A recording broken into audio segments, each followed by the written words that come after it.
کچھ خبریں عالمی منظرنامے سے۔ عالمی عدالت انصاف کے فیصلے کے باوجود غزہ پر اسرائیلی فوج کے حملے بند نہ ہو سکے۔ صہیونی فوج کی بمباری سے ایک روز میں مزید 183 فلسطینی شہید ہو گئے۔ غزہ کے شہر خان یونس میں الاقصی یونیورسٹی، النصر، الامل اور الخیر ہسپتالوں کے قریب شدید لڑائی جاری ہے، جہاں اسرائیلی فوج کی جانب سے شدید گولہ باری اور فائرنگ کی گئی۔ نصیرات کیمپ پر حملے میں 11 فلسطینی جان کی بازی ہار گئے، جبکہ النصر ہسپتال میں بجلی کی فراہمی معطل ہو چکی ہے۔ عدالت نے سابق صدر ڈونلڈ ٹرمپ کو $83 ملین ہرجانہ ادا کرنے کا حکم سنا دیا۔ غیر ملکی میڈیا رپورٹس کے مطابق نیو یارک کی جوری نے یہ فیصلہ حد تک عزت کے مقدمے میں سنایا۔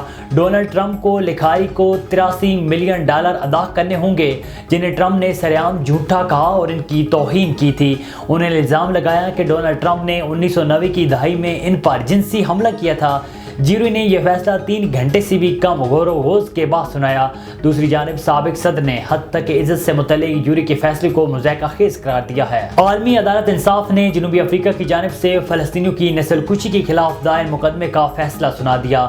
عالمی عدالت انصاف نے غزہ کے حق میں عبوری فیصلہ سناتے ہوئے کہا ہے کہ اسرائیلی غزہ میں نسل کشی بند کرے۔ عالمی عدالت انصاف کے ہنگامی اقدامات کو 15-2 سے منظور ہوئے۔ 17 میں سے 15 ججوں نے فیصلے کی تائید کی۔